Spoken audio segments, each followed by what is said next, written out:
Welcome to the Disability Collective podcast. My name is JJ Hunt, and I'm going to be your host and describer today for this pre-show primer episode.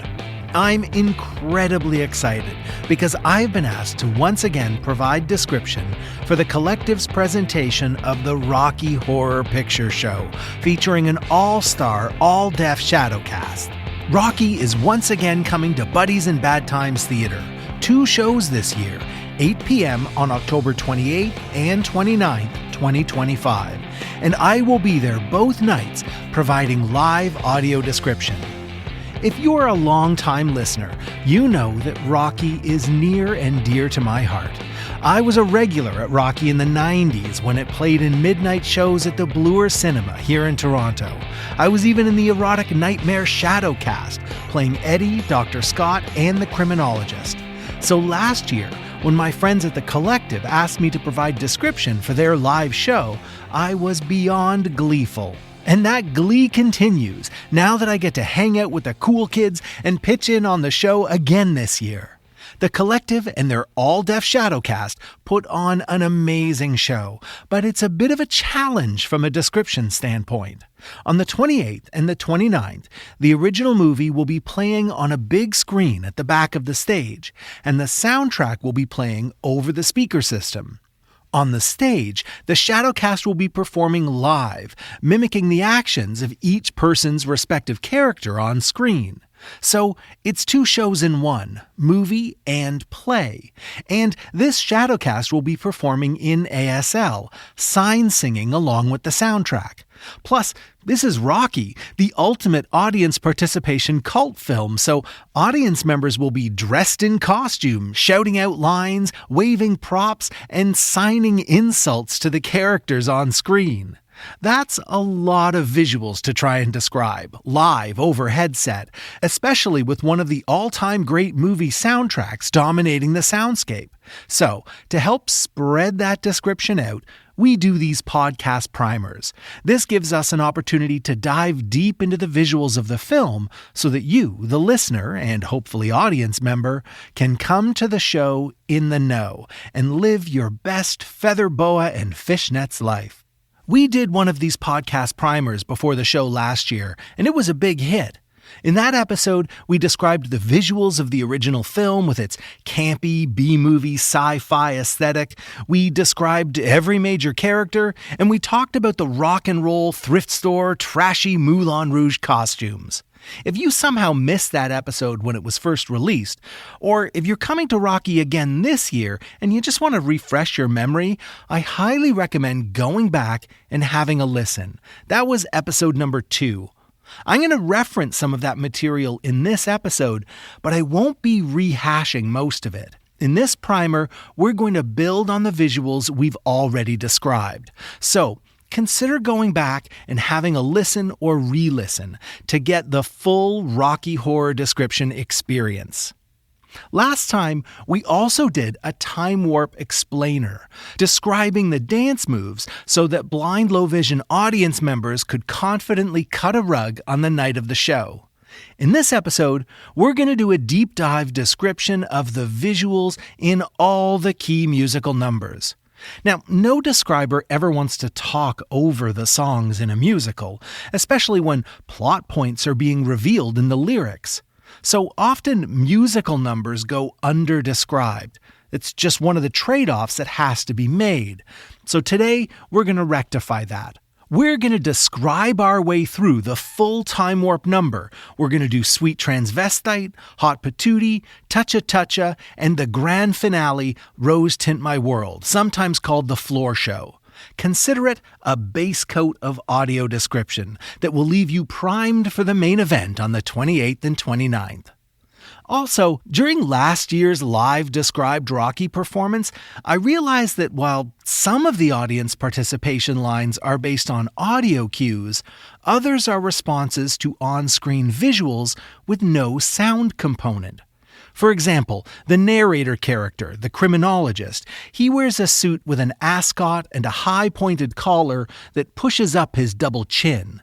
When filmed from some angles, it looks like his head grows right out of his shoulders, so audience members sometimes shout out lines that mock his lack of a neck. But without the visual description, those call-outs seem totally random to blind and low vision audience members. So today, while we're going through those musical numbers, I'm going to point out some of the visuals that have inspired audience participation lines. Now, just a heads up, those lines and the visuals that inspired them tend to be a bit, lewd. So listener discretion is advised. I suppose I should say that this episode features spoilers, but come on, the movie's like 50 years old. I think we'll all live.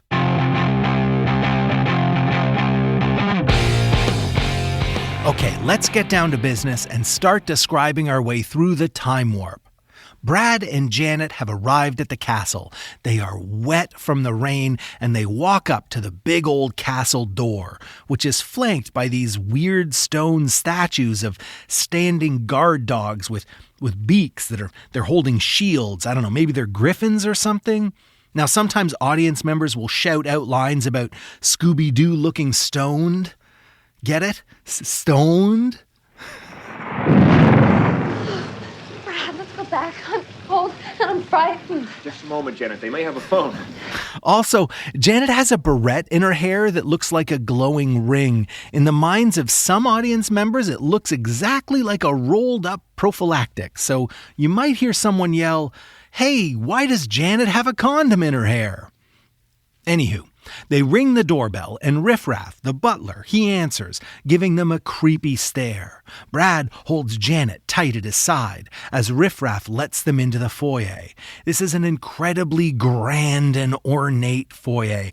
Dark wood paneling, luxurious wallpaper, curly-Q iron railings on the staircase.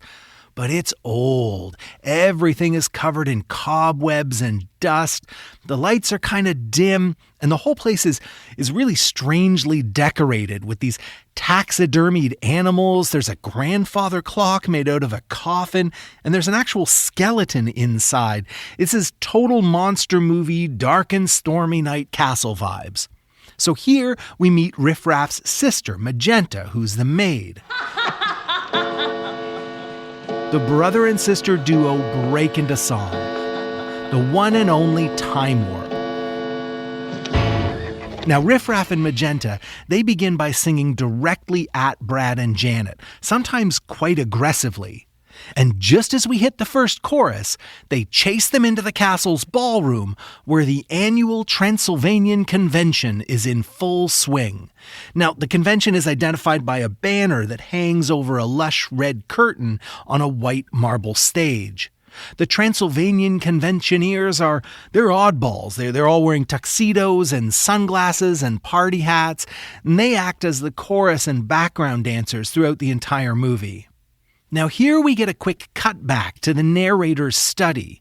He's holding a pointer and he pulls down a large roller chart that illustrates the time warp dance steps. Jump to the left, step to the right, put your hands on your hips, bring your knees in tight. It's a pelvic thrust that really drives you insane. Again, we did a full dance tutorial on this in episode 2, so check that out for a step-by-step breakdown. Okay, back to the ballroom.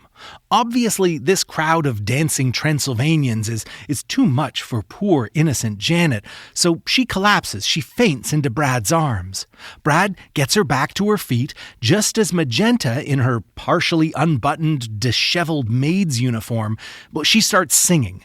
She dances seductively with some railings and some wooden posts, and she gets rather familiar with a taxidermied bird, grinding it into her backside. Now, I only mention this because sometimes audience members will yell, "Hump that bird," in sync with the music. Riffraff, he screams, "Like you're under sedation!" And Janet passes out in Brad's arms once again. This is when we pan across the room and spot a woman in a fully sequined circus ringmaster outfit sitting on top of a jukebox. This is Columbia, a groupie. She sings, Then she jumps down off the jukebox and does some truly modest tap dancing, spinning in circles until she falls. At this point, everyone gets involved in dancing the time warp, including the criminologist narrator back in his study, who actually stands on his desk to dance along. In the ballroom, Brad gets into it. He's kind of bopping along to the music, but Janet gives him a nudge and a dirty look to stop him. Brad and Janet then take advantage of the distracted dancers, and they start backing up towards the door. When the song ends, winding down like a deflating balloon, Riff, Magenta, Columbia, and all the Transylvanians collapse to the floor, spent. Sweet Transvestite starts immediately after the time warp, the hardest-hitting 1-2 punch in rock musical history. As Brad and Janet back out of the ballroom, a low bass and drum starts playing. Let's get out of here. For God's sake, keep a grip on yourself, Janet. They back up into the foyer towards something we weren't really shown before, a vintage black iron cage elevator. As Brad and Janet argue, we're shown a close-up of a glittery, bejeweled 5-inch heel stomping to the bass and drum inside the descending elevator. When Brad says, I'm here. There's nothing to worry about. The elevator reaches the foyer, and the heel-stomping Dr. Frank N. Furter turns around, and Janet screams. Frank wears a full face of makeup, powdered white skin, outrageous layered eyeshadow all the way up to his dramatic black brows. He's got shimmering deep red lips over a wide mouth of large teeth, and he's also wearing a black cloak closed tight around his body, all the way up to a huge silver lame collar. He sing-speaks to Brad and Janet directly for a few lines, then struts into the ballroom, where everyone has gotten to their feet and formed lines on either side of a red carpet that leads to a glittery throne, which now stands on the stage. Frank reaches the stage, sings the line, "But by night I'm one hell of a lover," and he flings off his cloak, revealing his glittery corset, fishnets, garter belt, and gloves. He struts back to Brad and Janet and pushes them into the room. Brad tries to engage him in conversation mid-song, but Frank ignores him and grabs a paper cup of water from a water cooler. Now, at this point, some audience members might start begging Frank for a sip of water, jumping to their feet and saying, Frank, can I have some? Can I have some? So when Brad's done chit-chatting and Frank tosses the water at the camera, those begging audience members all say, thank you. Frank then looks directly at us, cocks an eyebrow, and sings, how about that? Frank then struts back to the stage, where he's joined by Columbia, Magenta, and Riff. Now, this moment is one of the most iconic visuals from the movie. It's used on posters, on t-shirts, and in programs. It's Frank lounging sideways on the throne, with his crossed legs kicking over one arm. Columbia, wearing her sequined bustier and top hat, she kneels at his feet. Magenta, with her frizzy red hair, pale face, and disheveled maid's uniform, peeks over the back of the throne, and balding Riff Raff, with his sallow cheeks, his greasy blonde hair, and his death stare, he crouches beside Frank's head. The music gets sultry, a saxophone purrs, and Frank slowly stands. He screams, "Head, just a sweet transvestite!" and slaps his own ass, then struts back up the red carpet, pushing gobsmacked Brad and Janet out of the way. Frank returns to the cage elevator and stands there, singing directly at Brad and Janet between bursts of music. He then rides the elevator back up and out of the foyer as the song draws to a close.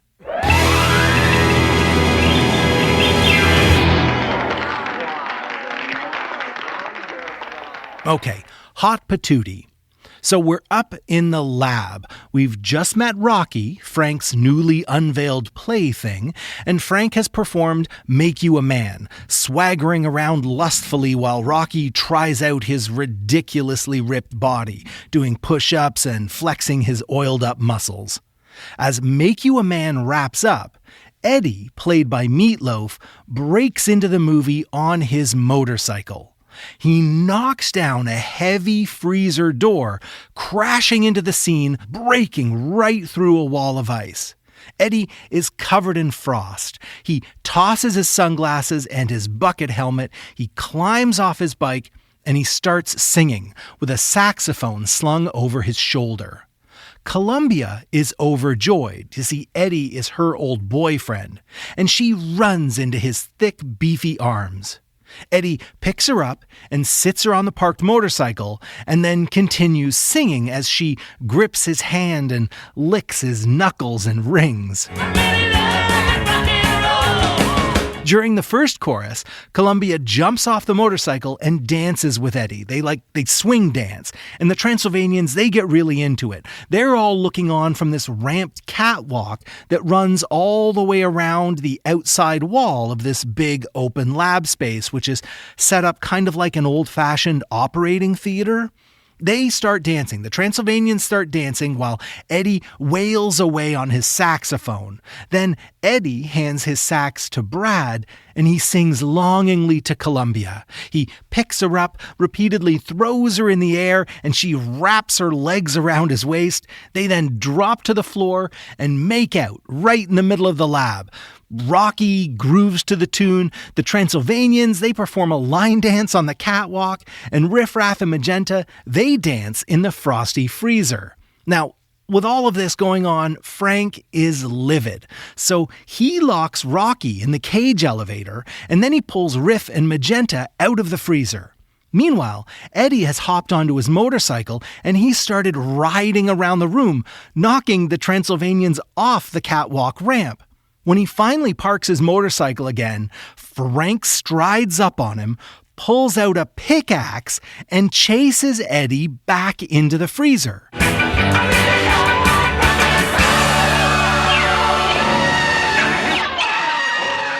Now this we're shown in reversing first-person shots. First, Eddie looking terrified at Frank, then Frank glaring menacingly at Eddie, back and forth. Eddie stumbles into the ice-cold freezer. Frank swings the pickaxe, but the frosty mist hanging in the air masks the fatal blow. Okay, Toucha. This is a fun, sexy musical number. It's pretty straightforward, but the soundtrack can be a little bit confusing because we jump between locations quite a bit. So a lot has happened in this wild and crazy night at the castle, and Janet is distraught. She's dressed in her white bra and white slip, and she heads to the lab and she bemoans her current predicament. This is the main location for the scene, the lab. On one of the security monitors, Janet happens to see Brad and Frank smoking in bed after having had a fling. So Janet, she begins to sob. She leans against this piece of industrial equipment, grabbing a rather phallic-looking lever. Oh, Brad, how could you? Now, at this point, audience members who have their minds in the gutter, they might yell, "Don't cry on it, sit on it." Ugh, honestly, kids today. So that's when Janet hears something coming from inside Rocky's tank. This is the glass-sided creation tank that the muscle man was born in. There she finds Rocky hiding under a red silk sheet, covered with scratches and bruises from his chase through the castle grounds when he was hounded by Riff Raff's security dogs. Janet rips a strip of fabric off her cotton slip and uses it to bandage his hand. Now Rocky likes the feel of Janet's touch and gives her a smile, which makes her look off into the distance and consider. We briefly cut away to the narrator, the criminologist, who is in his study reading the definition of emotion from a dictionary. We then jump to a bedroom where Columbia and Magenta are hanging out and having some B-movie girl time. Magenta is blow-drying her hair, and Columbia is in her pajamas and Mickey Mouse ears painting Magenta's toes. And while they have their little slumber party, they watch their own monitor, which shows Janet and Rocky having their flirty time in the lab. So from this point on, this musical number jumps back and forth between Janet seducing Rocky and Columbia and Magenta watching them through their monitor. Tell us about it, Janet. Now, in the lab, Janet purrs, "Toucha, toucha, toucha, touch me." As she climbs into the tank with Rocky, she pulls his hands to her breasts. Watching from their bedroom, Columbia and Magenta, they get kind of randy themselves, and they start mimicking Janet and Rocky's actions, playfully wrestling and groping each other. In the tank, Janet and Rocky have their romp. As Janet rides with pleasure, she imagines different creatures of the night lying on top of her.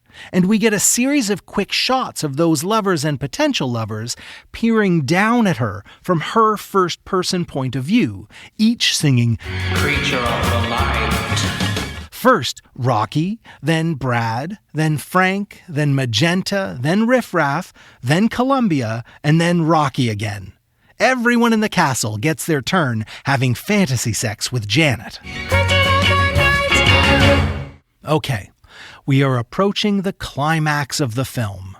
Frank has frozen Rocky, Brad, Janet, Columbia, and Dr. Scott. He's turned them into naked white stone statues, and he's going to use them to put on a fabulous dance number. So backstage, behind the curtain in the ballroom, Frank rushes about putting the final touches on his statued performers. He himself is in dressing room clothing. He's wearing a black silk robe, his hair is in rollers, and he has thick cream all over his face. Now his statues are all standing in a line behind the curtain, dressed in black corsets, panties, garter belts, fishnets, black heels, and feather boas, each with one fishnet glove and one red sequined glove. And they have what can only be described as sexy clown makeup on. White faces, heavy blue eyeshadow, and red lips, kind of like less nuanced versions of Frank's makeup. Now, Frank runs from statue to statue, touching up their costumes. He then scurries over to a control panel and flips all the switches at the same time. The curtain opens, and this is the first part of the floor show, called Rose Tint My World. Backstage, Frank pulls a big switch labeled D Medusa. And on the stage, Columbia comes to life. She begins to perform a burlesque dance, kicking her legs, shimmying her hips, waving her boa about. When she's done, she strikes a pose at the side of the stage. And then Frank pulls the D Medusa switch again, and Rocky comes to life. He does his burlesque dance, but it's kind of jerky, a little bit stiff, a little bit awkward. He throws the boa between his legs and thrusts his hips. You might hear some members of the audience yell, "Ass floss." Rocky then wraps up, strikes a pose, and Brad gets brought back to life. He starts performing his burlesque dance, but he seems to fight it, like his body is moving, but his mind doesn't want him to. Brad spins and flings himself to the floor. He kicks one leg in the air and strokes the inside of his calf and thigh, singing, "I feel sexy." And he finally succumbs and gives himself over to the dance.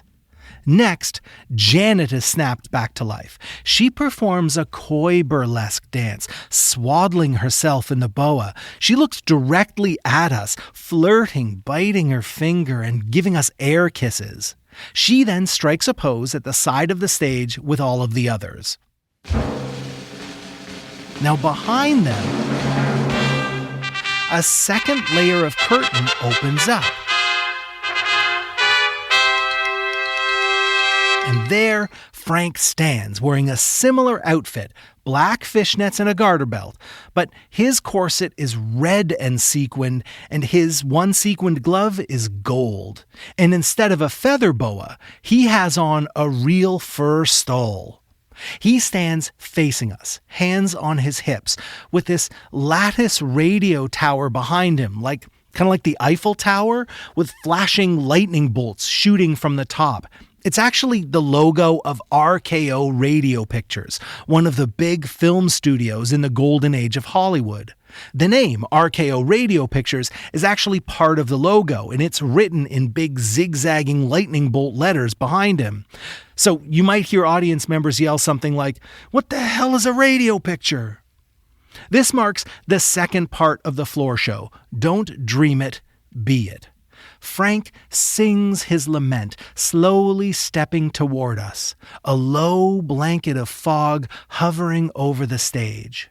Frank throws his arms in the air, holding the fur stole overhead, and he jumps into the fog. We hear a splash, and as the fog clears, it reveals a pool inset in the stage. Why is there a pool? It's really best not to ask. There's just a full swimming pool with Michelangelo's famous Sistine Chapel painting, The Creation of Adam, painted on the tiles at the bottom of the pool. We can see this because we're looking straight down from above. As Frank floats in the middle of the pool in a life preserver ring from the Titanic, he floats right above the spot in the painting where Adam and God reach for each other and are about to touch hands, leading some audience members to yell rude things about where God has stuck his finger.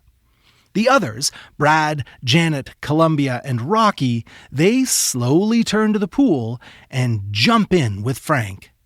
There, they roll around in the clear blue water, caressing, groping, kissing, and licking one another. Meanwhile, backstage, the de-Medusa switch drops on its own, and Dr. Scott is brought back to life. He's in his wheelchair, wearing his usual suit and tie with a plaid blanket over his lap. He tries to resist the sexual decadence of the moment, but he slides down in his chair, kicks one leg in the air, and discovers that he's wearing fishnets and heels, which causes him to stroke his own leg with much love and desire. Suddenly, with a splash, Frank bursts out of the pool, arms in the air, and declares himself a wild and an untamed thing, which is the name of the third part of the floor show. The others jump out of the pool with him, and they form a kick line together.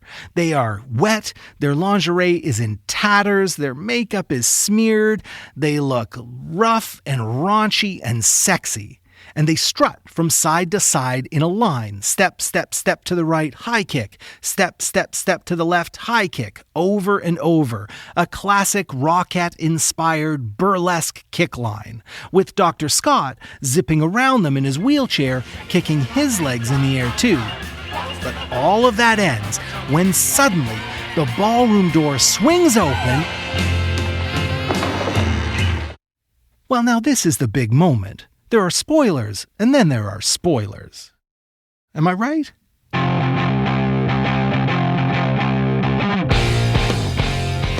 Tickets for the Disability Collective's presentation of the Rocky Horror Picture Show sold out last year, and disappointed fans in corsets and heels were left banging on the Buddies in Bad Times doors, begging to get let in.